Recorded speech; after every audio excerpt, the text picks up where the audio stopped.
Cher Claire Denis, cher Carlo Chatrian, cher Jean-Michel Frodon, chère Delphine Groès, directrice de la Maison des Arts, et j'allais dire aussi cher public, je suis tellement heureux de voir cet amphi aussi plein. Plein à la fois d'étudiantes et d'étudiants passionnés évidemment de cinéma, mais plein aussi d'une diversité, puisque nous avons la chance d'accueillir aujourd'hui des étudiants de Sciences Po, mais aussi des étudiantes et des étudiants de Paris 1, également des étudiantes et des étudiants de BTS audiovisuel qui sont venus aujourd'hui, et je tiens vraiment à vous remercier parce que nous sommes une maison ouverte, une université ouverte, donc je suis très heureux de vous accueillir aujourd'hui. Juste pour rappel, nous avons créé une chaire de cinéma au sein d'une maison des arts et de la création de Sciences Po, parce que nous considérons que dans une université de sciences humaines et sociales, il faut que la pratique artistique se diffuse, se conjugue, dialogue avec les sciences humaines et sociales. Et donc, nous avons évidemment une chaire de littérature qui existe depuis longtemps, une chaire de danse et musique avec demain ou après-demain, une chorégraphie développée par Benjamin Millepied avec des étudiants et des étudiantes de Sciences Po, et aussi une chaire sur les arts visuels. C'est dans ce cadre que la chaire cinéma a été créée, avec comme première titulaire Claire Denis, et nous sommes très heureux qu'elle ait accepté cette mission, très heureux aussi de la dimension passionnante de ces différentes interventions, puisque 4 rencontres ont été organisées, modérées par l'excellent Jean-Michel Frodon, professeur associé à Sciences Po. Claire Denis a par ailleurs non pas eu une approche uniquement personnelle de son travail, mais a invité d'autres collègues cinéastes, notamment Alice Diop et Agnès Godard, directrice de la photographie, qui est votre complice dans plusieurs de vos œuvres. Et les échanges ont été, je le sais, d'une très grande richesse. J'en ai vu certains en replay, je vous invite à le faire. Et participaient aussi de l'approche que nous avions de faire de Sciences Po une maison ouverte aux pratiques artistiques et en particulier au cinéma. Votre échange aujourd'hui avec le directeur du Festival de Berlin, Carlo Chatrian, clôture cette série de rencontres. Et je suis très heureux, merci d'avoir accepté d'être là aujourd'hui. Au cours de toutes les rencontres, différents magnifiques films de Claire Denis ont été diffusés. Je pense à White Material, je pense à 35 Roms, je pense à Beau Travail. J'avais dit à Claire, évidemment, quand je l'avais rencontrée, à quel point j'avais été fasciné par Beau Travail, et Claire m'avait reproché que ce film soit sorti il y a maintenant plus de 20 ans, et qu'évidemment, depuis, vous aviez eu d'autres magnifiques films, mais je dois avouer que Beau Travail m'avait particulièrement ému. Il était dans le top 5 de mes films préférés, quel que soit quelle que soit l'ancienneté ou quelle que soit la nationalité des films, et évidemment aussi Trouble Every Day. Toutes nos conférences ont attiré un public foisonnant, enthousiaste, et cet échange, encore une fois, s'inscrit dans le cadre de la Maison des Arts et de la Création, où nous ambitionnons évidemment de porter haut et fort les pratiques artistiques au cœur de nos enseignements et au cœur de la recherche. Et puis, il y a une dimension que Claire Denis a réussi à porter à travers ces différentes conférences, et que les différents artistes en résidence chez nous font également, c'est d'une certaine manière de décentrer le regard. Il est important de décentrer le regard, et nous pensons qu'à Sciences Po, notre ADN, c'est aussi de décentrer les regards. Et d'une certaine manière, vous avez réussi, chère Claire Denis, à faire ce que Éric Rohmer disait du cinéma, quand il citait le cinéma, qui ne dit pas autrement les choses, qui dit autre chose. Je vous remercie.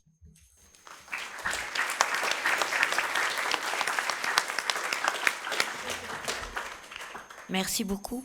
Quand j'ai dit, je l'ai fait il y a 20 ans, c'était pas du tout pour renier un film ancien.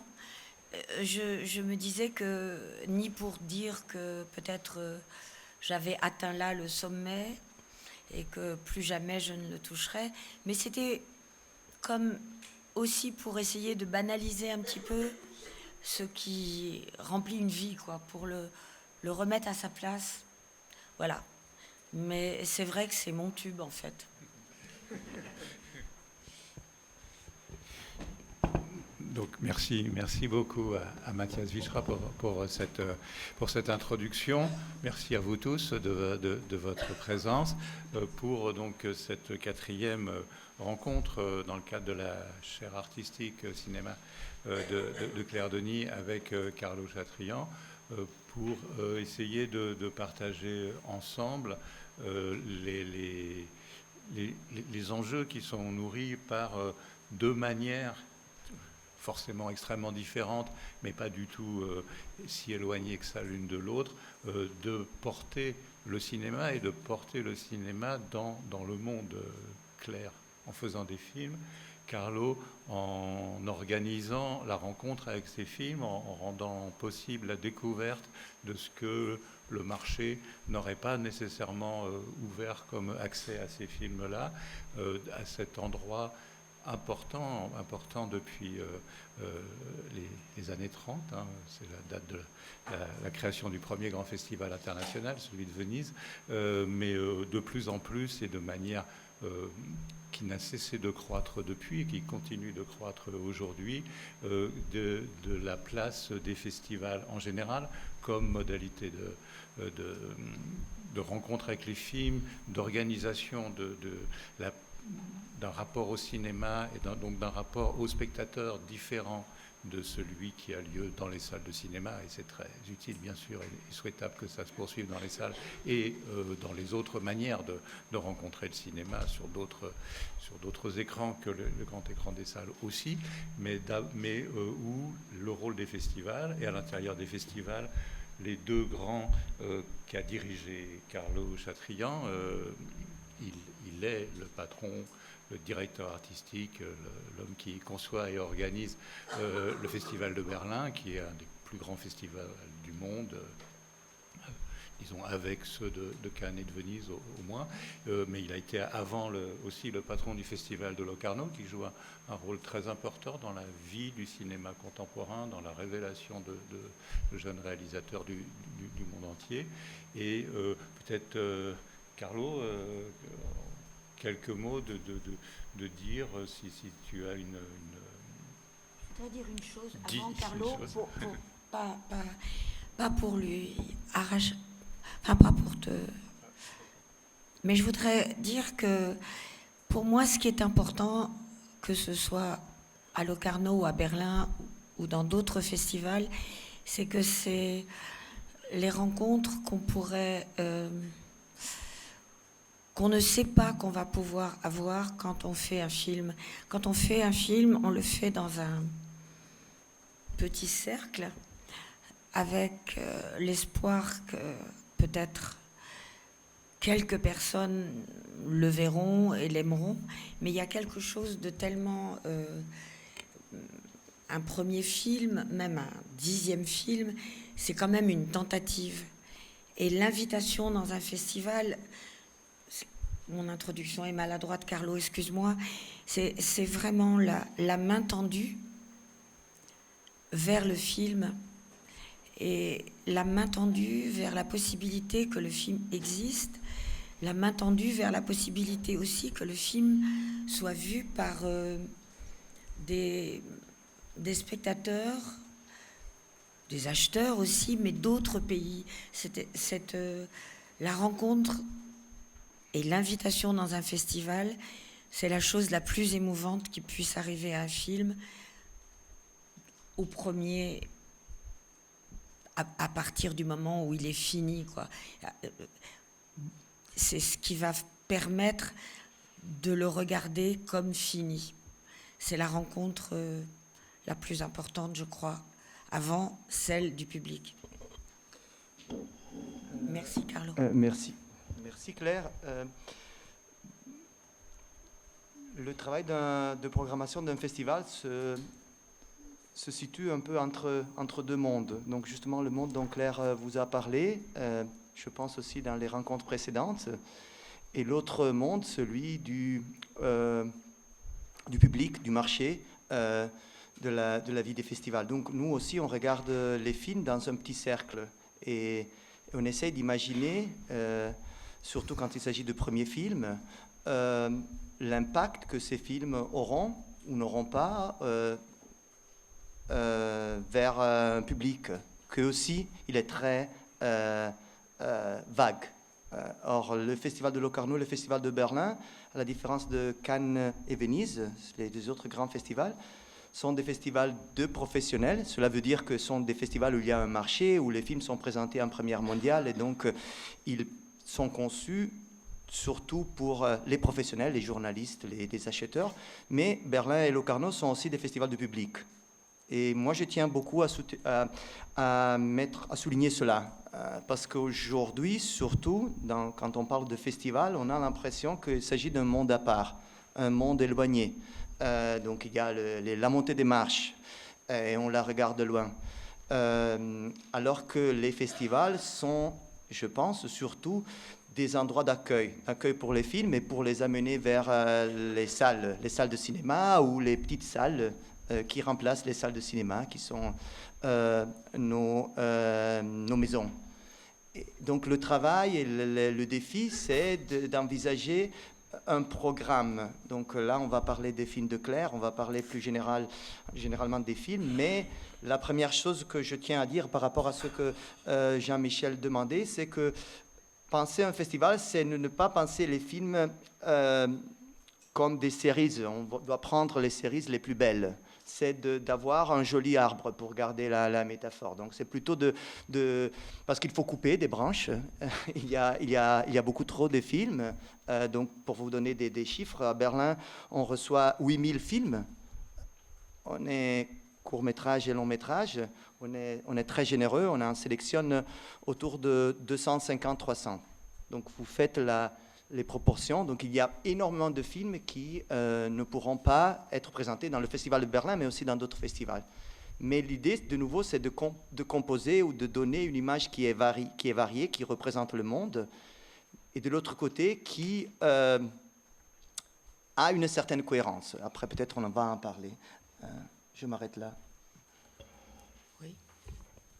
Mais tu as dit entre deux mondes, Carlo, le monde de la création, disons, et le public, mais les festivals sont à l'interface de plus d'entités que ça. On peut en citer au moins une qui est un peu en rapport avec l'endroit où on se trouve, qui sont les institutions. Et il faut travailler aussi avec les institutions.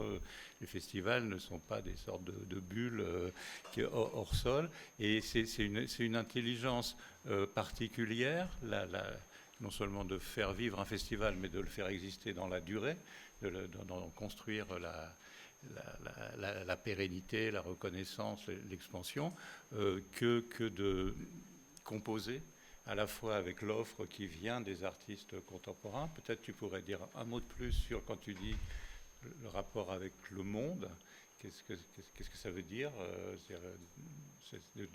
quelle est l'idée des effets de réel ou des effets de miroir ou des effets de description que tu recherches toi, on va parler de toi, et comment après des propositions particulières, exemplairement des films de Claire, interfèrent avec ça, mais aussi comment ça s'articule avec tes interlocuteurs qui sont multiples et qui ne sont pas que le public. Hein. Oui, pour moi, d'un point de vue personnel, le cinéma, moi j'ai grandi dans un grand village, une petite ville dans le nord-ouest d'Italie. Donc pour moi, le cinéma, les films, étaient une façon de voyager, de comprendre le monde. Donc dans les années 80, l'Italie, peut-être à la différence de la France, n'était pas très multiculturelle. Donc pour moi, découvrir des films, c'était une façon de comprendre ce qui se passe dans le monde d'une façon un peu plus complexe, ambiguë, que suivre les nouvelles à la télé. Donc cette idée de la découverte, du voyage, c'est quelque chose qui pour moi est intimement lié au cinéma, tel que je l'ai découvert. D'ailleurs, cela a beaucoup à voir aussi avec les films de Claire, parce qu'il y a toujours cette dimension de cultures différentes, des endroits, des lieux différents, que ce soit l'espace ou l'Afrique ou même la France. Et donc pour moi, cela est très important dans la programmation d'un festival. J'essaye de travailler, de représenter cette complexité du monde, cette différence qui vient par le fait que les films parlent différentes langues de cinéma, mais aussi langage, et aussi des styles. Donc ça, c'est la première chose. Donc quand on me demande comment on compose un programme, j'emploie la métaphore des voix. Chacun de nous a sa voix, et j'essaye de de trouver des films qui ont leur voix. Parce que l'autre chose qu'il faut dire, c'est que dans la grande production, il y a une homologation qui est très très forte. Je pense que vous en êtes conscient. Donc ça veut dire que les histoires se rassemblent, ou plutôt que la façon dont les histoires sont racontées est très similaire. Alors c'est bien d'avoir des cinéastes comme Claire qui ont des voix très très uniques, et en plus une voix qui change le long des années. Après, pour répondre à la deuxième question, c'est peut-être un peu plus complexe. Donc, comment le festival se situe comme institution. Je ne sais pas si on veut aborder cela. Si Claire veut dire quelque chose sur ça, peut-être. D'abord, j'avais envie de dire que le festival accueille un cinéaste ou une cinéaste, accueille son film, j'allais dire à bras ouverts. Il ne le juge pas puisqu'il l'accueille. Alors, en effet, il en a refusé beaucoup. Et si on fait partie des heureux élus, on est quand même déjà nombreux. Et on sait qu'il y a ce moment de la projection dans un festival, ça va être la première rencontre avec la barrière de feu, les premiers spectateurs, les premières critiques aussi. Donc, être sélectionné dans un festival, en effet, Carlo, c'est une invitation à venir, à être cette voix particulière, peut-être, oui, mais aussi à s'exposer pour la première fois à quelque chose qui va marquer à vie le travail qu'on va faire. Et si je peux citer une toute petite chose, mon premier film que j'ai tourné au Cameroun, il a été sélectionné à Cannes. Voilà. Et donc, c'était pas, je l'avais pas imaginé en fait. Hein. Donc, je me suis retrouvée un peu godiche, un peu naïve dans ce festival, presque trop grand pour un premier film. Mais Cannes, je connaissais parce que j'y allais pour voir des films de tous les pays du monde. C'était l'endroit. Enfin, la France est gâtée quand même, mais malgré tout, aller à Cannes, c'était vraiment important puisqu'on pouvait voir des films que peut-être j'aurais plus jamais l'occasion de voir. Mais je me souviens d'un critique américain, je crois, qui a été enthousiaste. Il y en a eu beaucoup qui n'ont pas du tout aimé le film, mais celui-là, il avait été enthousiaste, ce qui a permis que le film soit acheté par un distributeur américain. Mais il avait dit une chose, il avait dit « C'est formidable, un film où il n'y a pas d'adjectif. » Et encore aujourd'hui, je me pose la question. C'est-à-dire, seul un festival peut... Parce que un critique dans un journal, on ne va pas le lire de la même manière. Mais quand on est dans un festival, tout d'un coup, c'est comme si on était marqué au fer rouge. Ah oui, moi, il n'y a pas d'adjectif dans mes films. C'est bien ou pas bien, j'en sais rien. Mais le festival offre cette espèce de double porte et d'exposition qu'on n'aura jamais ailleurs, que ce soit à Berlin, mais à Locarno aussi, à Cannes, évidemment. Mais je pense que c'est un choc qui n'est pas un choc de vanité. C'est un choc un peu douloureux, mais qui permet de prendre conscience du travail qu'on a fait et de la confiance que le festival vous propose. Voilà. Je rebondis sur deux choses. Alors, la première, c'est que, comme vous étudiez, pas tous, la science politique, donc une chose qui... Dans mon travail, il y a une mythologie qu'il faut peut-être vite effacer, c'est-à-dire que la partie la plus importante, c'est de regarder le film et d'avoir l'illumination. Ça, c'est le chef-d'œuvre. Bon, on cherche toujours le chef-d'œuvre, mais une grande partie du travail, c'est ce que Claire vient de dire, c'est aussi de permettre d'avoir les bonnes conditions, les conditions meilleures pour que le film arrive au public, aux professionnels. Parce que comme Claire a dit, pour la plupart des fois, les réalisateurs sont nus. C'est la première fois qu'ils montrent leur film à un public. Bien sûr, ils ont eu des retours, des gens qui l'ont sélectionné, peut-être d'autres, un cercle réduit. Mais c'est un moment traumatique. C'est un moment, je pense aussi, de grand bonheur, mais c'est aussi un moment. Donc, et chaque festival a sa dimension. Donc là, comme j'ai eu l'opportunité de travailler deux festivals très différents, je me suis rendu compte que cette chorégraphie qui anticipe la présentation est différente et elle pose des enjeux différents. Et donc, par exemple, mon rôle là, c'est de donner un peu le côté humain, parce que ça peut être très encombrant. Parce qu'il y a la conférence de presse, il y a le tapis rouge, il y a les lumières, il y a beaucoup de lumière. Et ce qui est bien, mais les deux mots qu'on a échangés, je me souviens avant de la présentation Avec amour et acharnement, les petites choses qu'on a mis en place pour la présentation du film. Je pense que cela est important plus en général, c'est-à-dire dans votre travail, je ne sais pas quel sera dans l'avenir. Oui, le contenu, c'est essentiel, mais tout ce qui est autour, parfois, c'est aussi important, ou même plus. Très important, oui, bien sûr. Bien sûr. Et du reste, tout à l'heure, on se parlait de... Enfin, je peux peut-être dire...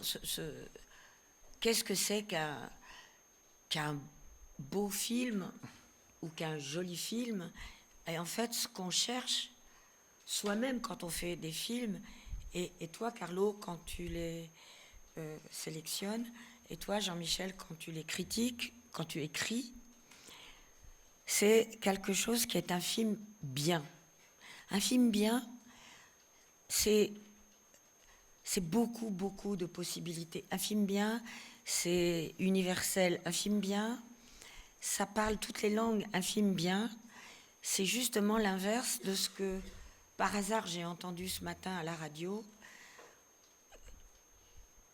J'ai entendu parler d'un film joli. Et je me suis dit, comme je savais que j'allais venir ici, aujourd'hui, avec vous, je me suis dit, tiens, c'est drôle, un film joli, c'est exactement ce mot qui ne veut rien dire, c'est-à-dire ce qui ne peut pas exister quand on choisit un film pour un festival, quand on a le désir de faire un film, ou quand on parle d'un film, c'est-à-dire un film joli, ça veut rien dire, ça veut dire qu'il n'y a rien à en dire, et que au fond, quand on dit un film joli, c'est un film, on n'a même pas envie de se mouiller. Voilà, c'est ça que je veux dire. On dit un film joli, donc on ne se mouille pas. On est peinard derrière des mots comme ça, qui masquent. Mais quand on sélectionne un film dans un festival, et qu'on vient dans un festival le montrer, et qu'on est critique de cinéma et qu'on en parle, justement, on doit se mouiller. Je peux raconter une toute petite anecdote sur Locarno. Bon, la première fois que je suis allée à Locarno, tu n'en étais pas le directeur, mais il y a la Piazza Grande, c'est l'été, et donc sur une grande place, il y a une projection en plein air, avec, je crois, peut-être 7000, oui, à peu près oui. 7000 personnes. Et il ne faut pas qu'il y ait d'orage, hein, évidemment, donc on croise les doigts. Et voilà, c'était un film qui s'appelle Nénette et Bonnie. Et j'ai répété l'après-midi avec le projectionniste, parce que la distance entre la cabine de projection et l'écran est tellement énorme que j'avais l'impression que l'image ne serait jamais synchrone, parce que le son a un tout petit peu de retard sur l'image. Voilà, donc déjà, c'était la première angoisse.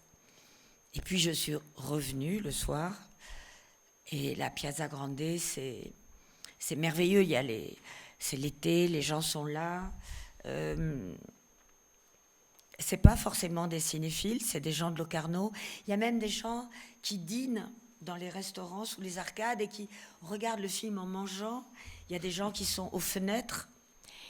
Et ce film qu'on fait quand même un peu modestement, avec pas forcément des moyens énormes, tout d'un coup, les premières images, le premier son commence sur une place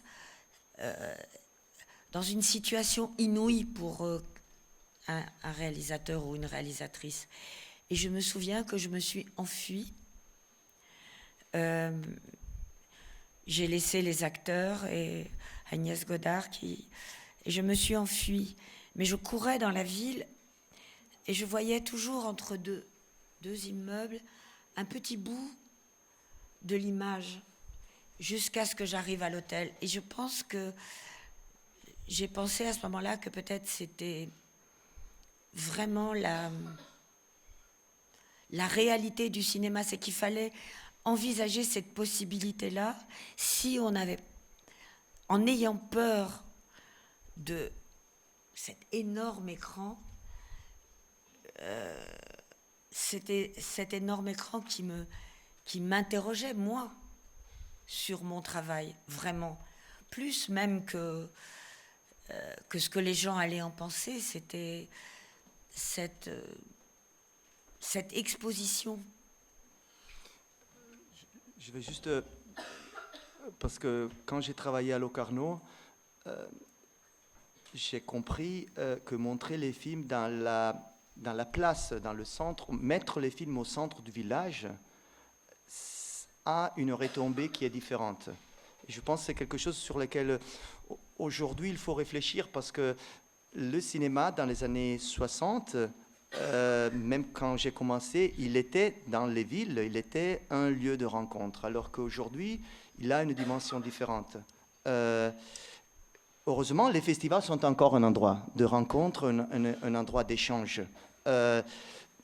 Mais je reviens sur ce que Claire a dit par rapport au film Jolie. C'est que c'est vrai, je trouve moi aussi qu'il y a une tendance aujourd'hui à faire des films ou à les choisir ou à la présenter en sorte qu'ils ne dérangent pas trop. Donc que les films ne heurtent pas trop les sensibilités, qu'ils soient justement jolis. Alors que je pense justement, si on met un film au centre de nos villes, il doit forcément créer un débat. Il doit forcément... Moi, j'ai un comité de sélection, donc d'une manière pratique, on est un groupe de personnes qui regardent les films ensemble et on choisit. Et déjà à Locarno et à Berlin encore plus, je me pose des questions quand tout le monde aime un film. Parce que j'ai composé le comité avec des gens qui ont des backgrounds, des parcours très différents. Donc si tout le monde aime un film, peut-être c'est un joli film, c'est quelque chose qui ne dérange pas trop. Alors que je trouve qu'aujourd'hui surtout, il faut avoir le courage, et les festivals ont plus de liberté que les distributions, parce qu'en fait, nous, on risque pas de nos argents. On est payé par les ministères, par l'argent public pour justement être des endroits de liberté et de risque. Et cette possibilité de risquer, aujourd'hui, est plus réduite, parce qu'il y a des pressions très très fortes. Et c'est des pressions que nous, on intériorise. C'est pas que les gens me disent tu dois choisir un film par continent, ou il faut avoir toutes les couleurs. Mais c'est justement, de nouveau, les villes dans lesquelles on habite qui nous amènent vers cela. Donc je pense que là, il y a vraiment un rôle important que les festivals ont à jouer, d'avoir un dialogue fort avec le marché. Parce que c'est clair que le marché est en train de prendre une autre direction. Et donc, de plus en plus, les festivals rassemblent à des plateformes où vous avez à côté les catégories. Et vous pouvez choisir dans les catégories. Alors que quand un film pose des questions, c'est justement, tu n'as pas un adjectif à mettre. C'est pas le genre, c'est pas horror, c'est pas... et ça, c'est plus difficile. Et peut-être aussi, enfin, non, ça va, peut-être aussi le festival reste quand même, même si le monde change et qu'il y a un glissement vers une possibilité d'envisager que les films doivent ne heurter personne. Être joli, ça veut dire aussi être dans le flux du temps, quoi, ne pas... Mais il me semble, à une toute autre échelle, quand on fait un film, aussi, quelque part, on se dit, est-ce que je pourrais pas essayer de me mettre dans ce flux du temps pour être plus lisse, plus acceptable, plus... est-ce que vraiment le cinéma faire un film accepte que je sois une artiste ou pas? Est-ce que je pourrais pas être plutôt quelqu'un qui se glisse dans ce flux et qui va enchanter tous? Mais aussi, dans les festivals, moi je me souviens, la première fois que j'ai vu un film d'Apichatpong, Veracitacul, c'était à Cannes. Et, hein? Oui, c'était donc un film thaïlandais. Je me suis... J'ai senti... Je me suis pas dit, waouh, c'est risqué de projeter ce film dans un festival. Je me suis dit, c'est formidable parce que je vois ce travail d'un jeune homme thaïlandais qui, avec sa langue, sa musique, la matière de son pays, de sa culture, me propose un film à moi, plus âgée que lui, française, dans un pays où le cinéma est une sorte de culture un peu installée, tellement... qui me donne tellement envie de faire du cinéma, de me débarrasser d'une tentation de joliesse, mais peut-être d'une liberté plus grande. Non, moi, j'avais envie d'insister un tout petit peu sur deux des choses que vous avez mentionnées. La première concerne ce que tu as appelé une anecdote et qui pour moi n'est pas du tout l'histoire autour de Nénette et Bonnie à Locarno, parce que c'est une sorte de métaphore de ce que fait un festival. C'est que tout d'un coup, ça met quelque chose en beaucoup plus grand et c'est troublant et peut-être ça fait peur et la cinéaste se tire en courant.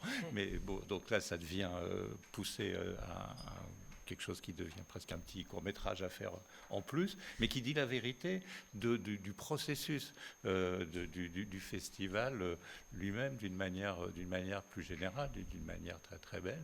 Et l'autre chose qu'a évoqué Carlo en passant, mais je trouve que ça mérite de s'y arrêter un petit peu, c'est que d'autant plus au moment où aujourd'hui on fait plus de films que jamais dans l'histoire du monde, et ils sont vus par plus de monde que jamais dans l'histoire du monde. Donc les gens qui disent que le cinéma ne va pas très bien disent un tout petit peu des bêtises. En revanche, ils sont vus, ce n'est pas les mêmes films, mais ils ne sont pas vus dans les mêmes conditions que dans d'autres périodes de l'histoire du cinéma. Et en particulier, ils sont très souvent vus désormais tout seuls ou à très peu à la maison. Dès qu'on est en salle, on est avec beaucoup. Quand on est dans un festival, la dimension du collectif, la dimension de la rencontre, la dimension du partage, de pourquoi on est là, c'est-à-dire qu'on est venu passer du temps dans cette ville, dans cet endroit, et dans tous les festivals du monde, ou en tout cas tous les festivals au-dessus des petits festivals locaux, qui sont extrêmement importants, mais qui ont une autre logique, sont des festivals où viennent des gens qui n'habitent pas là où le lieu là où le festival a lieu, et donc on fait un déplacement pour ça.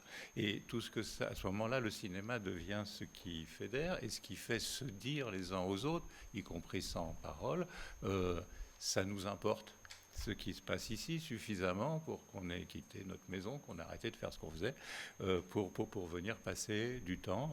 Claire, tu mentionnais tout à l'heure le festival de Morelia au Mexique, par exemple. C'est un endroit où les gens viennent du Mexique tout entier pendant une semaine pour voir des films. Ce sont des activateurs de rapports sociaux, de rapports humains et de rapports à des histoires, à des formes, etc., dont on peut chercher des équivalents dans notre monde.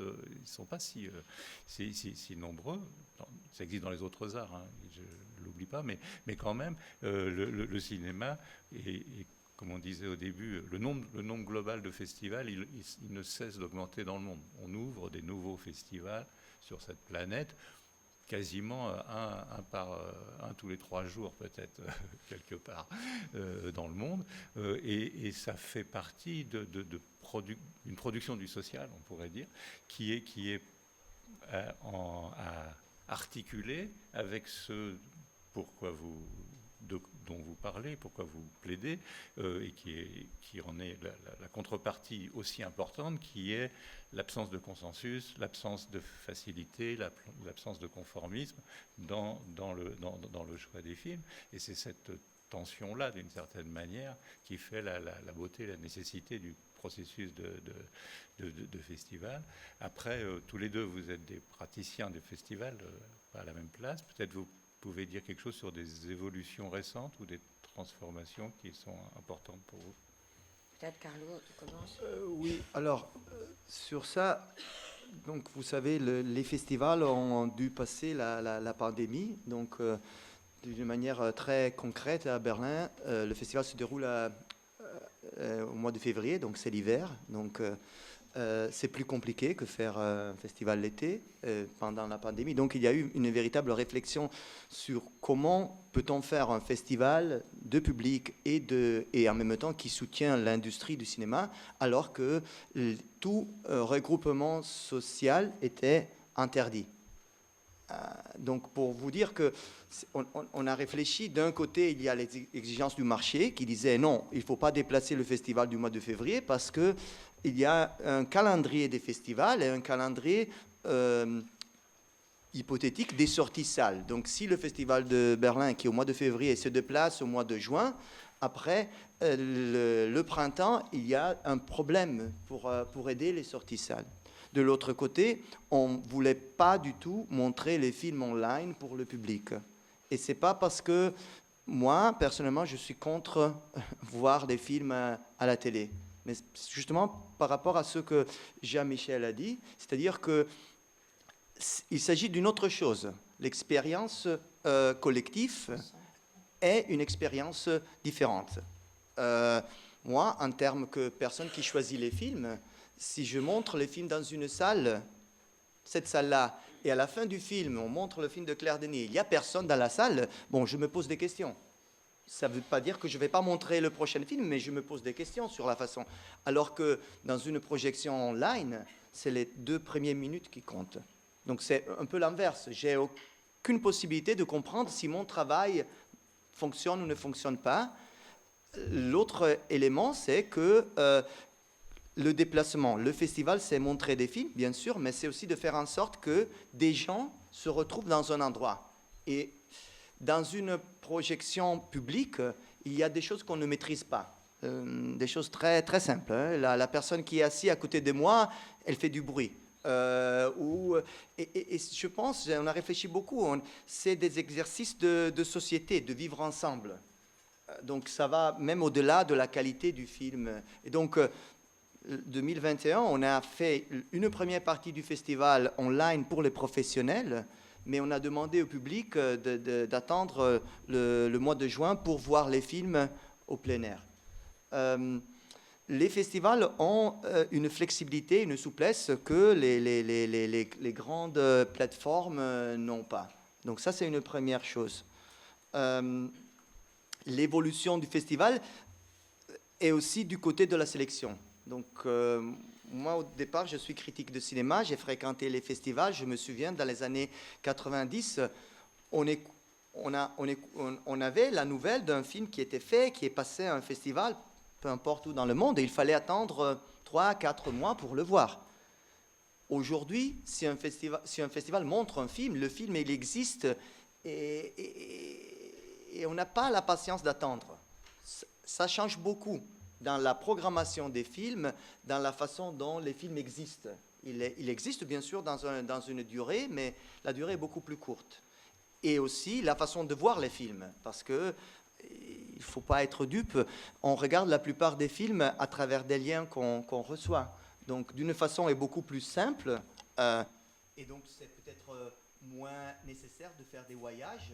De l'autre côté, si on ne fait pas des voyages, on rate une grande partie du travail de sélection, qui n'est pas seulement de nouveau regarder les films, mais connaître un peu tout ce qui est autour des films, surtout quand il s'agit de premiers films et des pays lointains. Donc quand moi je vais, par exemple, à Morelia, au Mexique, bien sûr je regarde les films, mais c'est d'entendre ce qui se passe là-bas. Peut-être aussi, il y a quelque chose que je sens, c'est que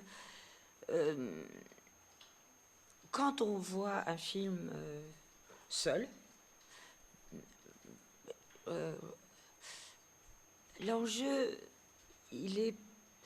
c'est pas qu'il est faible, c'est on prend connaissance. On prend connaissance d'un film. Tiens, moi, je voudrais bien voir ce film-là. Hop, on m'envoie un lien et je prends. Et c'est comme une espèce d'archivage de pensée, de film. Ah ben, je l'ai vu, ouais. Mais quand on est dans une salle de cinéma, très pleine ou un peu vide, il y a une tension intérieure. Il m'est arrivé parfois, dans un festival ou aussi dans une salle de cinéma, d'avoir peur pour le film, de me dire, oh là là, si les gens se lèvent et partent, s'ils ne restent pas, ne soutiennent pas le film, s'ils le rejettent, je vais moi, ma perception personnelle du film va être blessée.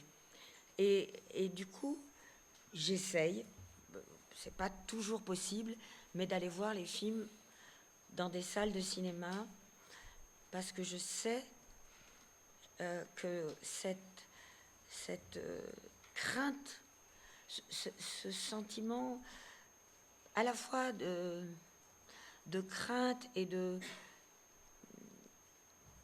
Comment dire, on est dans une salle de cinéma avec d'autres spectateurs. En effet, quelqu'un peut bouger à côté de moi ou tousser, mais on est dans le temps de la projection du film avec d'autres, et ce temps-là, il existe vraiment, alors que chez soi, on est dans son temps à soi. Et c'est pas du tout pareil, ce qui fait que le rapport qu'on a avec le film, il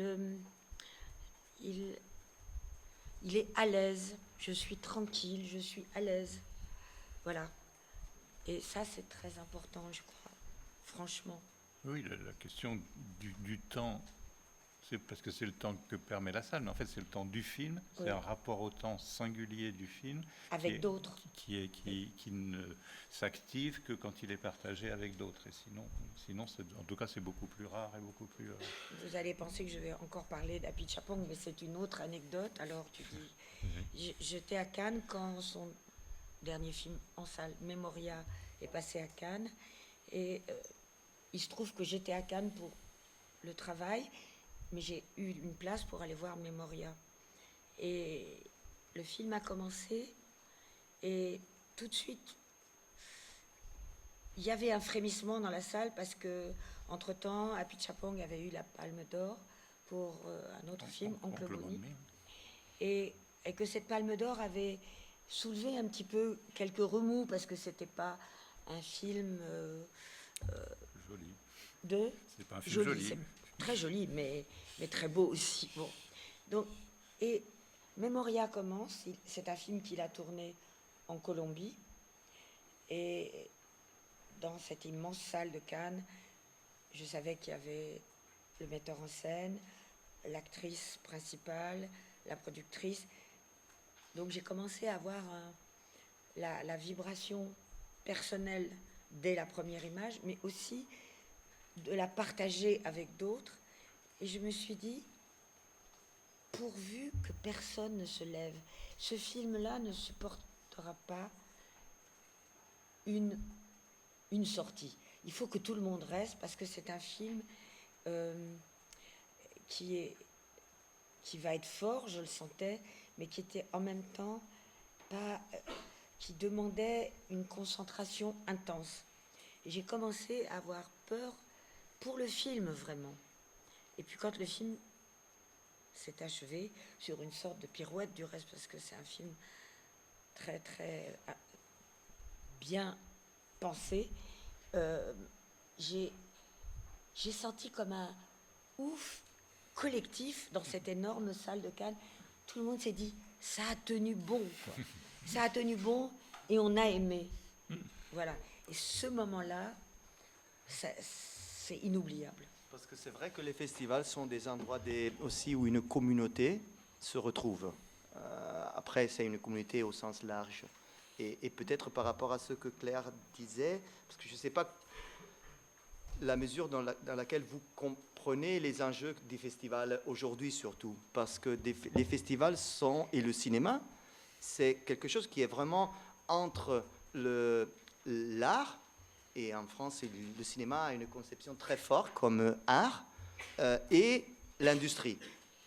Et bien sûr, l'industrie a son poids. Donc, Uncle Bomi, quand il a remporté la Palme d'Or, une des remarques, c'était que le film n'allait pas aider l'industrie au sens général, parce que c'est un film qui a moins de pouvoir d'attrait, je le dis d'une façon très délicate, envers un grand public.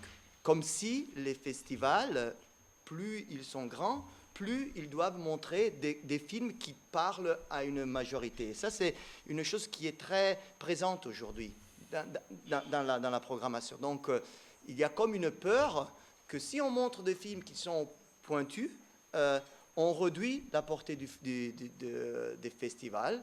Alors que moi, je pense que dans une sélection, il faut justement montrer toutes sortes de films, parce que c'est le seul endroit où on peut le faire.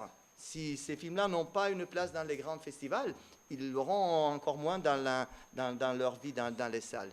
Mais c'est quelque chose sur lequel aujourd'hui se joue beaucoup de choses.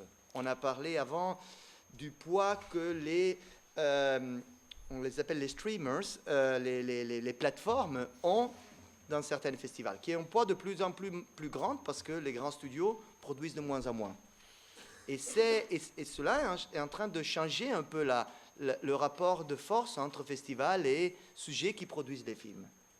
Oui, après, on va passer la parole aux élèves qui ont des questions à vous poser, mais je voulais juste rebondir sur une chose qu'a dit Claire en passant. Moi, à Cannes, j'y étais pour le travail. C'est-à-dire que tu n'avais pas de film sélectionné au Festival de Cannes cette année-là. Les festivals, ça sert aussi aux gens qui font les films à des choses hors projection. Oui, exactement. C'est-à-dire que ces festivals sont aussi les rencontres. Il y a ce qu'on appelle le marché. Donc, il y a des producteurs qui vont rencontrer des acheteurs, des vendeurs de films, des exploitants. Et donc, tout d'un coup, alors que quand on fait un film, on est une petite cellule. Le scénario, c'est quand même soit c'est solo, soit c'est 2 ou 3, plus un producteur, mais on peut dire qu'on est quand même en très petit comité. Et tout d'un coup, aller exposer ce travail fragile, encore fragile parce que partagé par peu, ça ne veut pas dire que c'est fragile parce que c'est pas bien écrit, mais il n'est pas partagé encore. Pour rencontrer quelqu'un qui pourrait peut-être s'y intéresser, c'est aussi une épreuve. Mais c'est donc ce lieu-là qui permet, en effet, un festival, c'est un lieu qui permet de tisser quelque chose qui va pas vraiment rendre un film complètement financé, mais qui va permettre de s'avancer déjà avec le producteur, si on en a, sur la route du film en devenir. Ça, c'est important, je crois. Mais, enfin, voilà, je pense que la réalité, bien sûr, en choisissant de parler de Oncle Bougny, c'est comme si on s'opposait complètement à ces gros films. Je pense cette année à Cannes, il y avait le film de Martin Scorsese, hors compétition. Hors compétition, oui. Oui, mais il était là. Et je pense Spielberg. et il y avait Spielberg. Indiana Jones. Mais c'est comme si eux aussi, au fond, tout en étant hors concours, avaient besoin du festival pour ressentir aussi ce quelque chose qu'on ressent ensemble. On ne peut pas dire que c'est effacé pour toujours la salle de cinéma et ce sentiment étrange d'être à la fois très seul et en même temps ensemble. Ce sentiment, c'est pas un sentiment de petite boutique, hein. C'est un sentiment très puissant qui permet parfois de voir vraiment le film. Parce qu'un film vu ensemble, il est vu beaucoup mieux, il est vu beaucoup plus, il est vu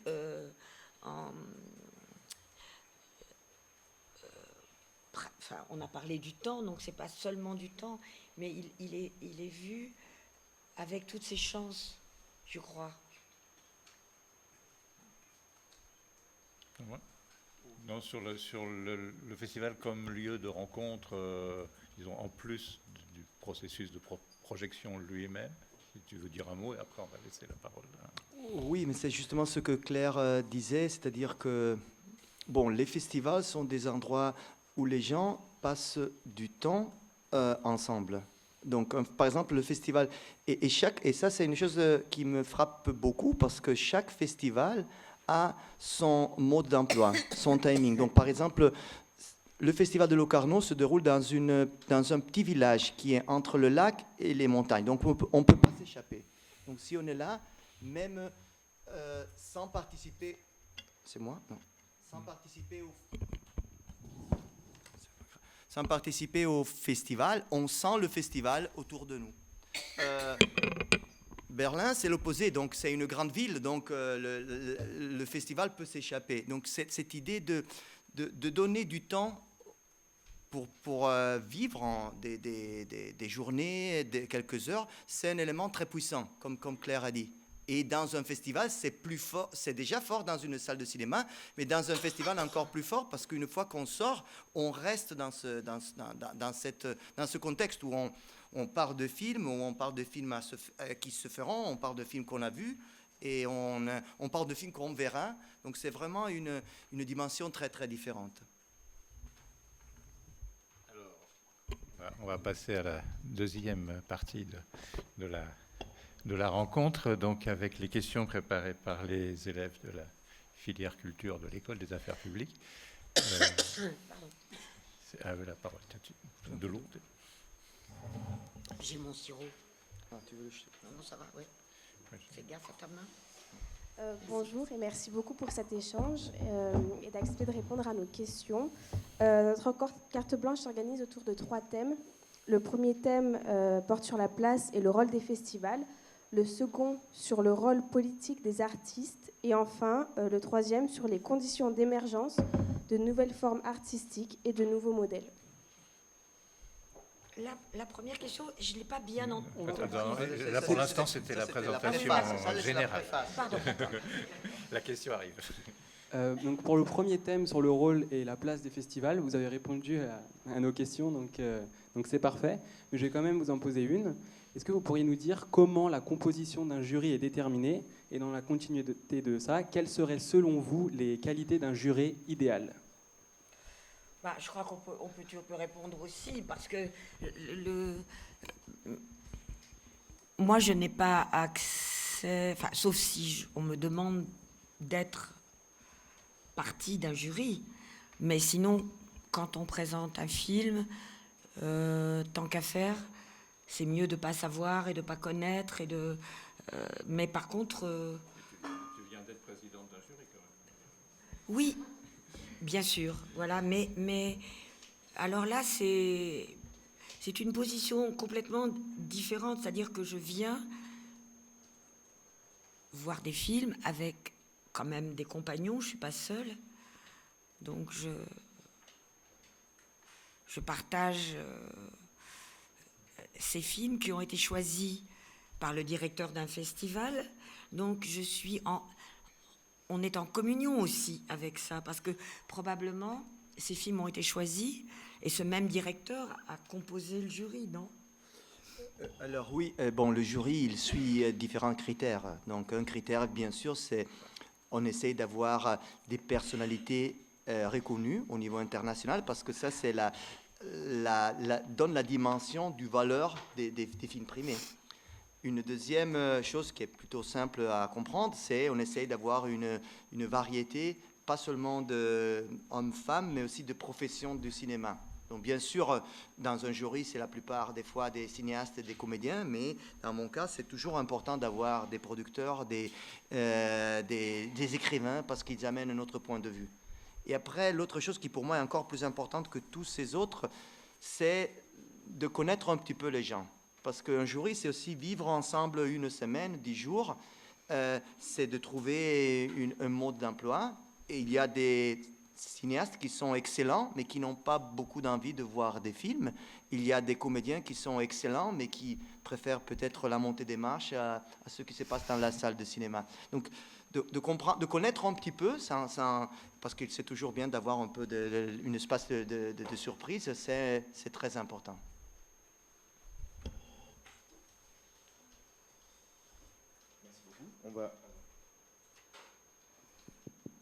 Ça va. Merci beaucoup. On va poursuivre avec les deux prochaines questions qui portent sur la place politique, la dimension politique qui peut être celle du cinéaste et du cinéma, en commençant par le prendre dans un sens assez large, en vous demandant, Claire Denis, à certains égards, il me semble qu'on peut dire que vous avez participé à un cinéma de la marge. Est-ce que c'est une notion qui vous parle? Est-ce que vous seriez d'accord avec ce mot pour parler de vos films ou de certains d'entre eux? Et est-ce que vous pourriez tous les deux nous dire où vous vous situez par rapport à cette notion? La réponse la plus sincère, d'abord, c'est que je me situe pas très bien, au fond. Vous voyez,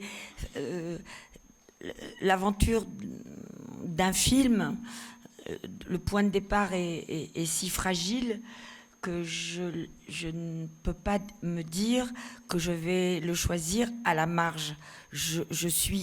C'est moi qui suis peut-être à la marge, si vous voulez, c'est pas le projet en fait. Et c'est peut-être moi, en choisissant sous le projet, en choisissant ce que je vais essayer de faire, que sans m'en rendre compte, je vais me placer dans une marge peut-être, et non pas le centre d'une grande avenue. Mais je crois qu'il n'y a pas... C'est pas comme un choix géographique, c'est plutôt un choix de ce qu'on veut, de ce qu'on veut raconter, avec qui on veut le raconter, et d'emblée, ça peut marginaliser, mais ça ne veut pas dire que le souhait, c'est d'être à la marge, vous voyez. C'est plutôt tout ce qui va entraîner la quête, parce qu'un scénario, c'est aussi un peu une quête. Et puis après, la préparation, le choix des acteurs, tout ça, petit à petit, va placer le film dans une... Je ne peux pas dire qu'on se dit « je vais me mettre à la marge », mais peut-être il y a quelque chose qui de moi-même me met à la marge, mais peut-être aussi, si on veut dire certaines choses dans le cinéma, peut-être, ça marginalise le film. Parce que du coup, ce n'est pas un film qui va être si joli. Voilà, peut-être. Je ne sais pas. Moi, je pense que la question de la marge, c'est une question qui peut être plus liée au XXe siècle. Je trouve qu'aujourd'hui, c'est très difficile de dire où se trouve le centre. Peut-être parce que je travaille à Berlin, qui est une ville sans centre. Le centre a été détruit. Et donc, mais je pense aussi, la leçon du cinéma comme cadre, c'est que les choses les plus intéressantes sont dans les marges. Le cinéma a un écran grand et nous permet de regarder les marges du cadre. Donc c'est peut-être. Mais aujourd'hui, je trouve vraiment que si on est au centre, on n'est pas bien placé pour raconter les choses. Et ça, c'est dans tous les niveaux. Quand on parle d'une série ou d'un film, je trouve que c'est quelque chose qui est intériorisé. Le centre est pulvérisé. Je pense que, je ne sais pas, moi, je suis un peu âgé, mais j'ai du mal à penser le centre. Où est-ce que se trouve le centre? Dans le cinéma, dans la société, dans une ville. Donc, alors que dans le XXe siècle, oui, il y avait cette idée d'un centre, un centre de production, le centre d'un festival. Berlin est une ville qui a plusieurs centres où on montre les films.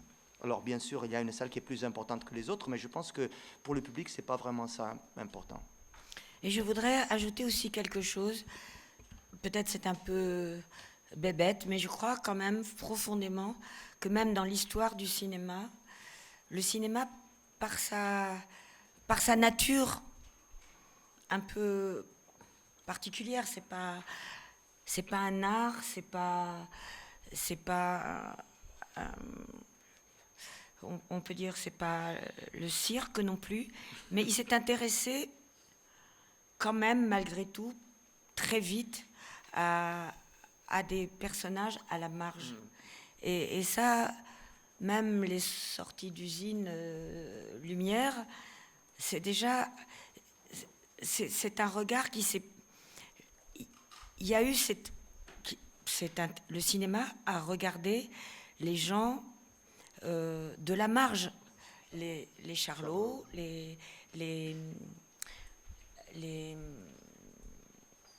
je pensais aussi un petit peu, on parlait de cette photo de Weston et je parlais au film que les Américains ont fait quand il y a eu la Grande Dépression et que même le président des États-Unis a envoyé des photographes et des cinéastes filmer la misère aux États-Unis.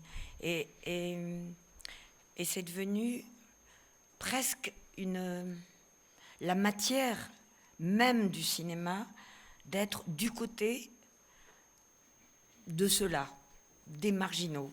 Il me semble. Non?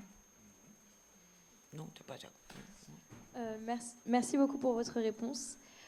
Ensuite, la prochaine question, c'est portée sur les cérémonies de récompense et les festivals qui offrent une plateforme et une visibilité considérable aux artistes et qui donnent parfois lieu à des prises de parole politiques. Le dernier exemple en date est évidemment le discours de Justine Triet. Que pensez-vous, Claire Denis et Carlo Chatrian, de ces prises de parole politiques pendant ces cérémonies? Je veux bien répondre si tu veux, parce que moi je l'ai entendu à la radio, j'étais pas à Cannes quand elle a reçu le prix, et je connais comment fonctionne la production des films en France, je connais le fonctionnement du CNC, je sais qu'on est un pays en France où le cinéma a un système de financement qui est quand même assez prodigieux en réalité, avec l'avance sur recette. Et le Centre national du cinéma qui aurait été créé quand même après la Deuxième Guerre mondiale, donc ça a permis au cinéma d'exister en France et de ne pas être balayé par la télévision, vous voyez. Mais j'ai compris aussi très bien le discours de Justine Triet comme une charge émotionnelle, parce que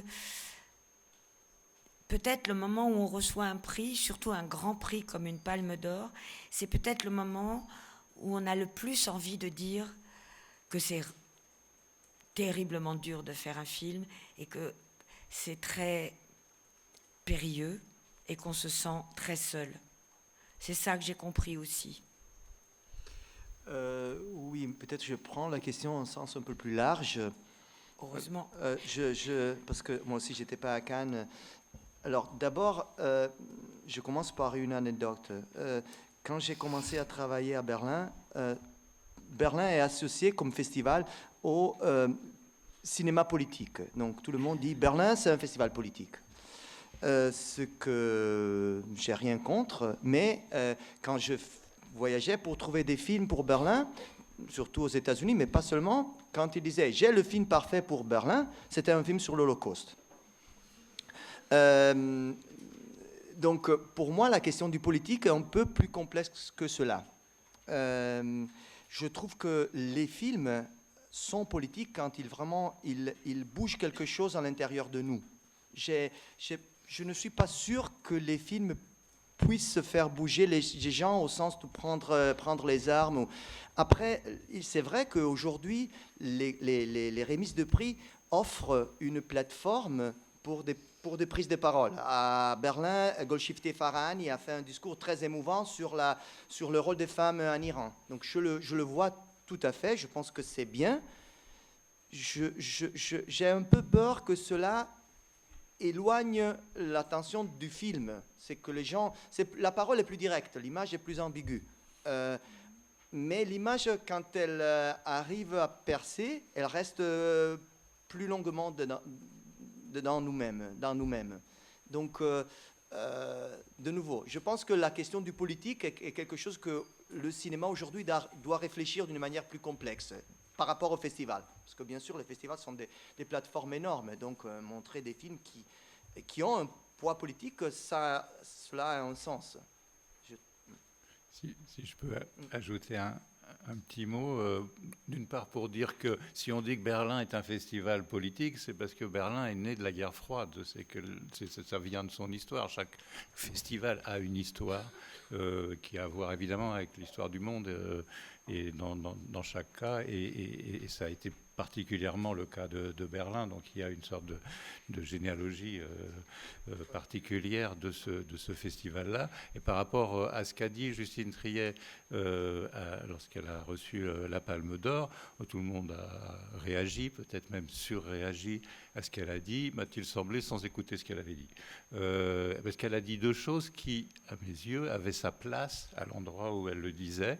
La première, c'était une question de mise en scène, c'est-à-dire qu'elle n'a pas attaqué la politique du président de la République concernant les retraites. Elle a attaqué une forme de mise en scène, c'est son travail, la mise en scène, qui avait accompagné des décisions politiques sur lesquelles elle n'a rien dit.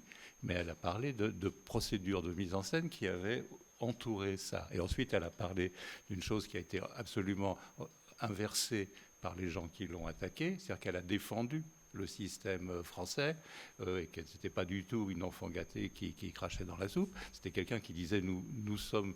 Elle disait je suis une enfant de ce système et c'est grâce à lui et je lui voue une reconnaissance éternelle. Prenons garde de ne pas l'endommager, ce que certaines décisions actuelles du patron actuel du Centre national du cinéma risquent de faire, ce qui n'est pas du tout la même chose. Donc dans les deux cas, elle parlait de sa place de cinéaste et pas de quelqu'un qui a des choses, qui a des opinions en général, ce qu'elle a le droit d'avoir comme citoyenne, mais qui n'est pas forcément effectivement la place au moment où elle reçoit la Palme d'Or. Je trouve, tu as raison d'avoir dit ça, Jean-Michel, parce que j'ai mégoté un peu sur ma réponse, mais en effet, c'est vrai, et l'émotion qu'on ressentait dans sa voix, c'est l'émotion de dire ce bien que nous avons, ce CNC, ne l'abîmons pas. Le centre CNC, Centre national du cinéma.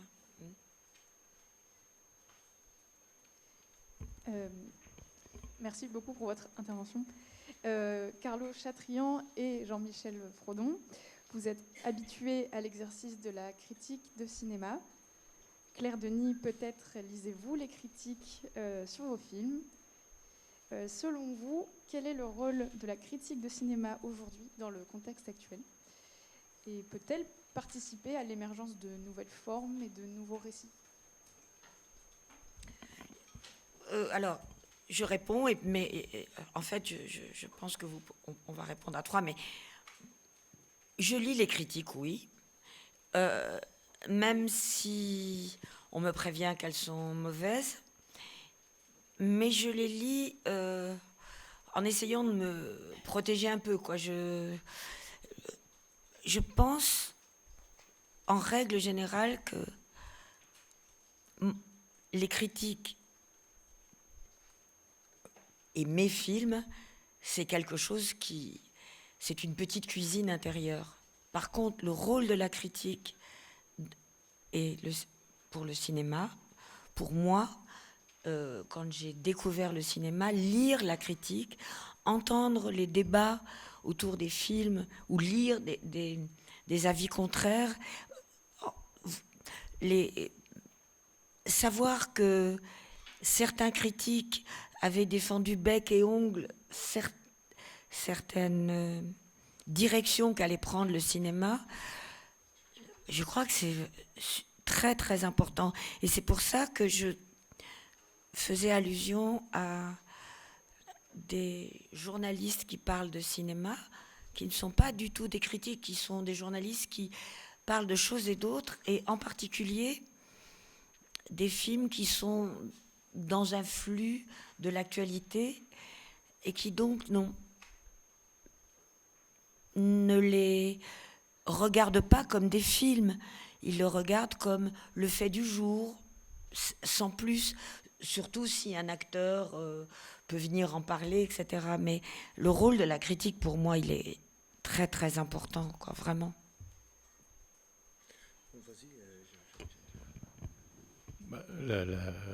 Le rôle de la critique aujourd'hui, pour moi, il est très important. Je répète la formule de Claire. Il est important aux deux sens du mot, au sens où il a un rôle à jouer dans la vie du cinéma et dans la perception.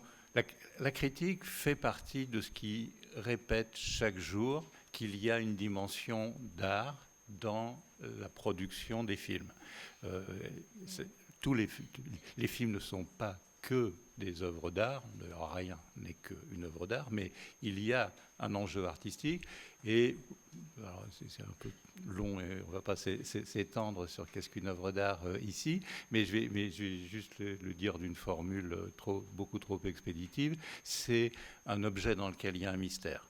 Et le travail de la critique n'est pas du tout un mystère, ça ne se résout pas, une énigme, ça se résout. On va dire la vérité du film. Non, on ne sait pas du tout la vérité du film. On va accompagner avec une autre pratique artistique, qui est une pratique mineure mais artistique, l'écriture. Une première pratique artistique, en l'occurrence la mise en scène de cinéma, pour accompagner ce mystère et le donner à partager comme mystère au lecteur. Et après, chaque lecteur en fera ce qu'il voudra, y compris avoir un avis tout à fait différent. Ça passe par de l'amour. Ça passe par de l'amour, pas forcément du film, parce qu'on peut détester le film, mais quand on déteste le film, on le déteste au nom d'un amour du cinéma et d'une croyance que le cinéma peut nous apporter des choses, peut nous partager des choses. Et c'est depuis là qu'on va écrire. Et ça, et après, donc, je ne veux pas m'éterniser, je dis c'est important.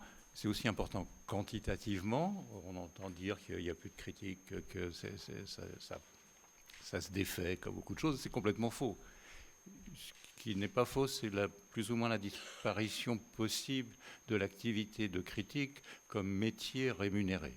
Mais comme pratique, comme activité, il y a aujourd'hui des gens, et principalement des jeunes gens, qui, de manière bénévole, enthousiaste, savante, approfondie, et évidemment très massivement sur Internet, mais pas seulement, puisque en France en particulier, il naît des revues papier de cinéma, il en est plus d'une par an, en moyenne dans les 15 dernières années. Certaines s'arrêtent au bout de 9 mois et certaines existent encore 15 ans plus tard, et qui témoignent que cette activité-là, qui n'est pas j'aime pas, qui est même qui a tourné le dos à l'idée j'aime pas, je mets des étoiles, des petits bonshommes qui grimacent et tout ce que vous voulez, pour partager quelque chose de son écriture et de son amour du cinéma dans un rapport à un film particulier, ben ça existe de manière très vivante aujourd'hui, et moi je suis ravi de pouvoir le regarder un peu sur Internet. Oui, alors, moi, j'ai plus moyen d'écrire sur des films, mais j'écris des notes pour presque tous les films que je regarde. Pour moi, au départ, c'est vraiment une façon de comprendre, ou bien pas de comprendre, mais de mettre au clair certaines idées. De l'autre côté, quand je lis les critiques des films, à Berlin surtout, oui, quand les critiques sont mauvaises, c'est un peu ce que Claire disait avant, ça me donne la rage, mais ça fait partie du jeu. Mais je pense, comme Jean-Michel a dit, que pour moi, le rôle de la critique, c'est pas vraiment de dire 4 étoiles ou 1 étoile. Il y a un rôle très important, c'est de faire exister les films. Après, c'est vrai que la critique existe toujours. Comme elle est très éparpillée, c'est compliqué de repérer d'abord les bonnes voix, parce qu'il y a des Twitter qui sont que du bruit.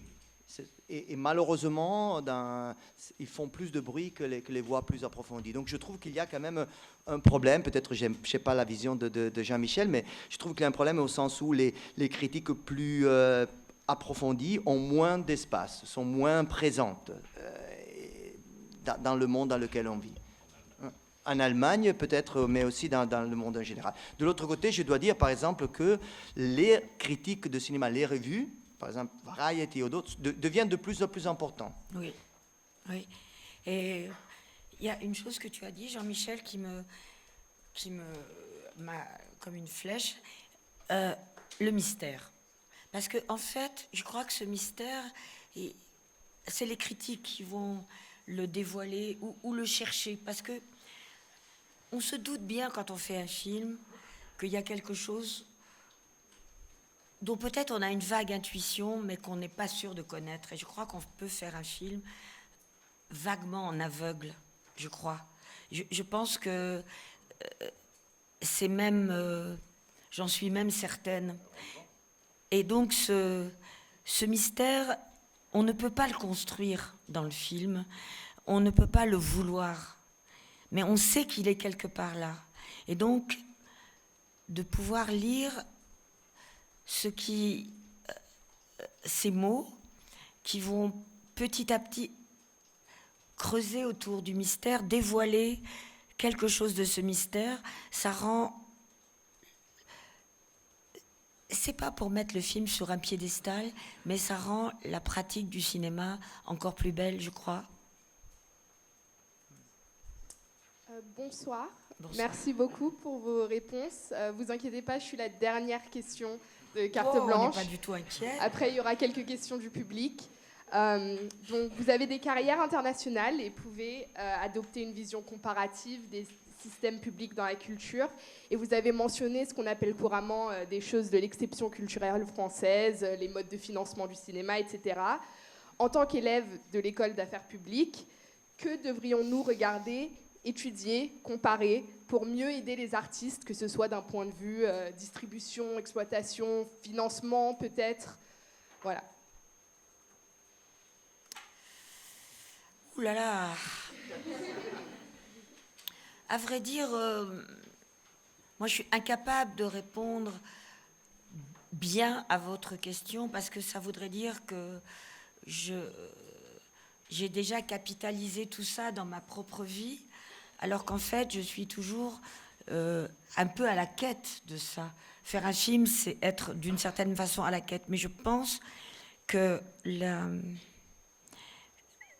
certainement en France, le rôle de l'avance sur recette du Centre national du cinéma le fait qu'il y ait une cinémathèque,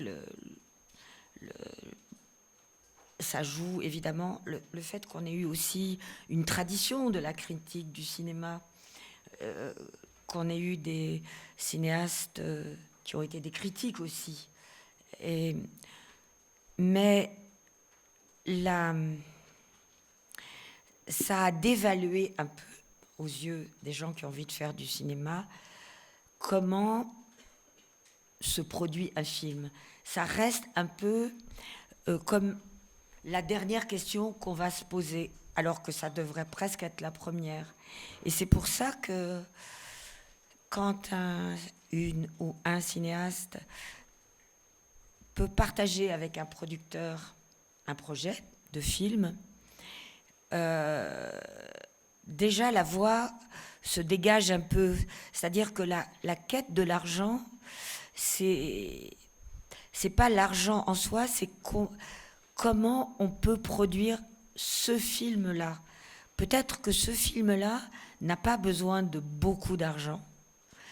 Et peut-être que ce film-là, par contre, ne peut pas exister en dessous d'une certaine somme d'argent. Cette intelligence-là, je crois qu'on doit la partager quand on veut faire un film. Il faut avoir des compagnons. Et ce compagnon ou cette compagne idéale, c'est probablement le producteur ou les producteurs. Et après, je pense que moi, je suis assez ignorante encore de ce qu'on appelle les sponsors, quoi. Vous voyez, je sais que ça existe de plus en plus dans le cinéma, mais j'ai pas encore été assez éduquée à ça, et je laisse le ou les producteurs m'en parler. Mais je sais que c'est quand même une façon de produire les films. Voilà, je sais pas. Mais peut-être faire un festival, c'est très, à certains égards, c'est très semblable à faire un film, au sens où c'est une production, au sens où il y a des enjeux artistiques, mais il y a aussi des enjeux économiques. Et je conviens avec Claire que parfois la solution n'est pas de grandir. Les festivals ont grandi énormément. Et là, je pense, et de toute façon c'est ce qu'on a fait à Berlin, on a atteint une limite. Et on a essayé de réduire, sauf que réduire dans le système capitaliste dans lequel on vit, c'est presque impossible. Mais ce que j'ai remarqué, c'est que pour augmenter, on réduit l'espace pour les films. C'est-à-dire le budget augmente, mais ils augmentent parce que les sponsors ont des nécessités. Ils augmentent les choses qu'on fait pour eux et qui n'ont rien à voir avec le festival. Donc il y a peut-être un nouveau modèle ou des nouveaux modèles à penser. Peut-être une réduction aussi du budget est possible. Mais de nouveau, c'est très compliqué. Et une autre chose qu'on n'a pas abordée aujourd'hui, peut-être ça tient moins au film, mais surtout à l'organisation des festivals, c'est que dans les sociétés d'aujourd'hui, à cause de la crise économique, faire un festival nécessite chaque année un 10-15% plus de budget. Ce qui n'arrivera forcément pas de l'État et fort probablement n'arrivera même pas des sponsors. Ce qui veut dire que le public devra payer plus d'argent, à moins de réduire la structure et les enjeux. Alors, peut-être pour essayer d'enchaîner sur ce que vient de dire Carlo dans le sens de votre question, quand il dit faire un festival est une manière d'apprendre comment ça marche. En général. C'est une caractéristique assez géniale, je trouve, du cinéma, que quel que soit un peu le point d'entrée par lequel on l'approche, et éventuellement, y compris dans des stages ou dans des trucs de bénévolat ou des choses comme ça, on commence à y avoir affaire. On a les moyens, si on en a la curiosité, d'en fait se frotter à énormément de ces dimensions, de ces aspects économiques, artistiques, juridiques, de rapports de force politique avec le maire d'une petite ville ou le directeur de l'école ou du lycée où on veut faire un ciné-club, aussi bien que le président de la République ou le Conseil de l'Europe, et que c'est cette hétérogénéité connectée des composantes du cinéma qui, d'une part, en fait l'extraordinaire intérêt comme objet social, comme objet auquel avoir affaire, et aussi qui permet d'y rentrer, d'y circuler, y compris pour y faire occasionnellement. Il y a des exemples, des choses très différentes. Après, par rapport à votre question, il y a vraiment des bénéfices considérables en termes de comparatisme et de comparatisme entre des situations. Alors là, on est malheureusement, mais ça reste vraiment toujours le cas, obligé de s'appuyer sur des cadres nationaux, parce que c'est très massivement défini par les cadres nationaux, même si pas plus uniquement, et que alors, le système français est sans discussion et sans aucun nationalisme mal placé, le plus élaboré, le plus complet, le plus efficace. Mais après, il y a des histoires réussies ou ratées qui aident à bien comprendre comment les questions se posent. Le deuxième exemple, c'est la Corée du Sud.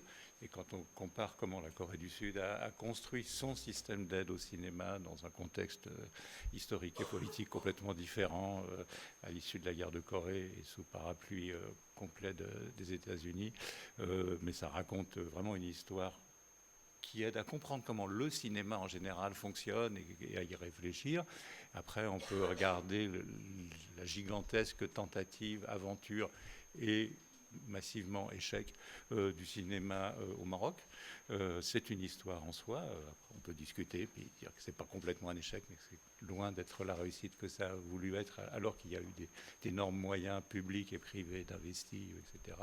Et que comme ça, par comparaison, etc., élargir et voir qu'est-ce qui, dans le cinéma, dans le système, dans le dispositif tel qu'il existe en France, se sont mis en place historiquement un certain nombre de réponses, de propositions, surtout d'articulation entre des réponses ponctuelles qui produisent quelque chose qui reste massivement vertueux, même si, comme on l'a dit avant, c'est toujours menacé, il faut toujours le transformer, le monde change, etc. Et donc, ce n'est pas du tout stabilisé, ça n'a pas à l'être, mais toujours en dynamique.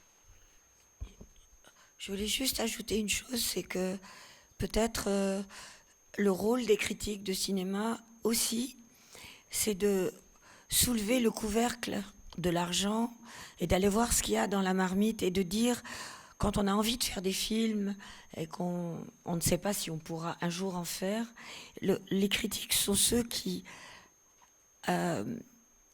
allument cette envie et la rendent finalement compatible avec, au départ,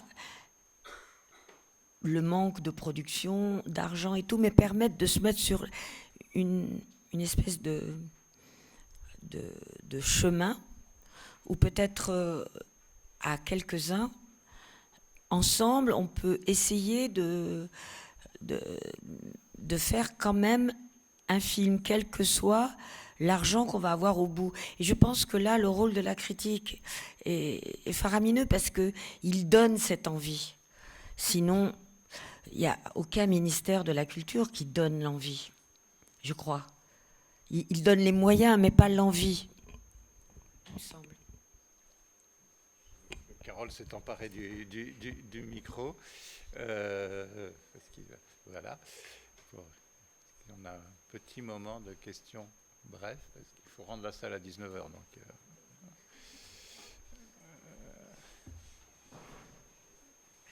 faut rendre la salle pour 19h. Bonsoir. Moi, j'ai une question pour vous, Claire Denis. Tout à l'heure, vous avez dit que le cinéma n'était pas un art. Et du coup, je me demande ce qu'est le cinéma et si on peut dire du coup que c'est une sorte de langage qu'on confond avec d'autres langages. Je m'interroge du coup sur cette formule. Quand j'ai dit le cinéma n'est pas un art, je pense qu'il y a des films qui sont des œuvres d'art, mais je pense que heureusement que quand on est dans dans ce désir de faire des films, on ne se pense pas artiste. Je crois qu'il faut juste se penser faisant, aboutissant vers le film, vous voyez, marchant vers le film. L'art, c'est quelque chose qui est hors contexte, qui n'est pas... c'est pas nécessaire d'y penser. Je pense que... Et tant mieux si certains films sont des chefs-d'œuvre de l'art, tant mieux. Mais c'est pas... la démarche, c'est le cinéma. Le cinéma, c'est en soi quelque chose qui n'a pas besoin du mot art. C'est tellement complexe et majestueux, le cinéma. Je dirais le cinématographe comme Robert Bresson, mais ça fait rencontrer tellement d'éléments, ça met ensemble tellement d'éléments qui, dans la vie, ne le sont pas, que quand même, rien que le cinéma, c'est déjà vraiment bien, quoi. Non, mais je crois, hein. Ça répond à votre question? Non, peut-être pas. J'entends pas bien. Ah, d'accord. Est-ce qu'il y a une autre question? L'indépendance? Oui, l'indépendance l'indépendance, mais l'indépendance, elle est forcément relative quand on fait un film, mais si on est vraiment dans la marge, comme vous disiez tout à l'heure, on est un peu plus indépendant. Merci beaucoup.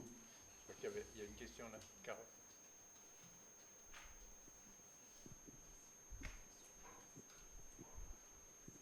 Merci beaucoup.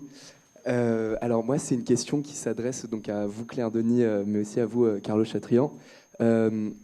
Alors ma question, c'est est-ce qu'à Berlin, pour le festival de Berlin, pardon, vous allez chercher beaucoup de premiers films, et qu'est-ce que vous recherchez quand vous allez vers un premier film? Et donc pour vous, Claire Denis, ça serait, et vous, c'est quoi vos conseils? Qu'est-ce que vous aimez dans des premiers films? Et qu'est-ce que vous conseilleriez si on a envie d'écrire un premier film et de le réaliser derrière? Tu vas répondre d'abord. Alors, tout d'abord, le Festival de Berlin, comme le Festival de Cannes, comme le Festival de Venise, est un ensemble a une programmation plutôt vaste. Donc, il y a la compétition internationale, mais il y a aussi d'autres sections. Pour vous donner une idée, on montre, je dis, autour de 250 films, et on a 330 000 spectateurs payants. Donc, c'est pas qu'on cherche des premiers films, c'est que dans la quantité des films, on montre des premiers films, et on est bien sûr très, très attentif, très à l'écoute des nouvelles voix, parce que je pense que c'est un plaisir d'abord, mais c'est aussi une responsabilité de mener des nouveaux réalisateurs. Qu'est-ce qu'on cherche? C'est un peu la même chose, c'est-à-dire on cherche des voix singulières, on cherche quelque chose qui nous surprend, surtout dans un premier film. Moi, je ne cherche pas la perfection. En revenant à ce qu'on disait avant avec Claire, je ne cherche pas le film qui n'a pas de problème. Je préfère un film où je vois qu'il y a des problèmes, mais qui essaye de faire quelque chose, de me donner quelque chose de singulier. Et Berlin, peut-être un peu plus que Cannes, Venise, donne effectivement, même dans la compétition internationale, de la place au premier film. Cette année, sur 18 en compétition, on en avait 3. De nouveau, ce n'est pas un quota, ça dépend. Et la chose importante, c'est de mettre les films tous à la même hauteur.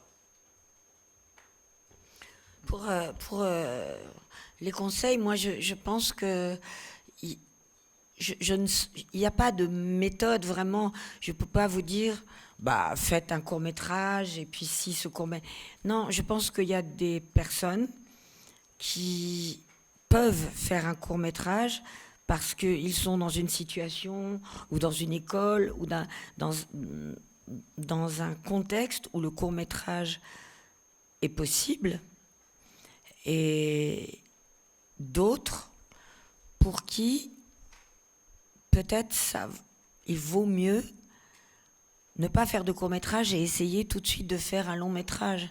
Mais le seul conseil que je peux donner, c'est d'essayer de trouver le point de départ de quelque chose court ou long, ça n'a pas d'importance, qu'on va pouvoir tenir avec soi, sans être obligé au départ de faire appel à trop de gens, quoi. C'est quelque chose qui doit quand même être apparemment, si possible, dans un calibre de l'entre-soi, des amis, des gens avec qui on peut travailler, avec qui on peut parler, parce que dans le premier film, une chose ne va pas se poser tout de suite, c'est les salaires. Dans un film, dans un budget de film, les salaires, c'est une grosse part. On ne peut pas faire un film sans engager des gens pour travailler et sans les payer. Hein. Alors peut-être que les débuts, c'est peut-être le seul moment où, entouré de quelques personnes en qui on a confiance et qui ont envie, on peut travailler comme ça d'une façon plus légère, sans se soucier trop de la pochette salaire dans le budget, et essayer de tenir assez à ce qu'on veut faire. Après, court ou long, je crois que c'est pas la question. Alors, on doit s'arrêter là, malheureusement. Donc le moment est venu de remercier Carlo Chatrian pour ce soir.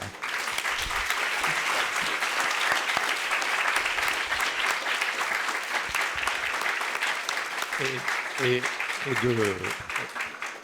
de remercier Claire pour les quatre soirs.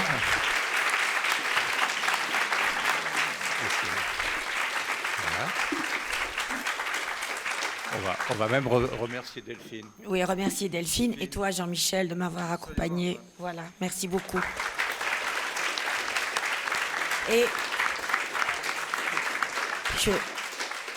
je voudrais dire, après cette 4e expérience avec vous, ici, que je ne suis pas du tout taillée pour ça, quoi. C'est un peu miraculeux que je sois encore là, parce que franchement, quand j'ai dit oui, je me suis dit, où vais-je ?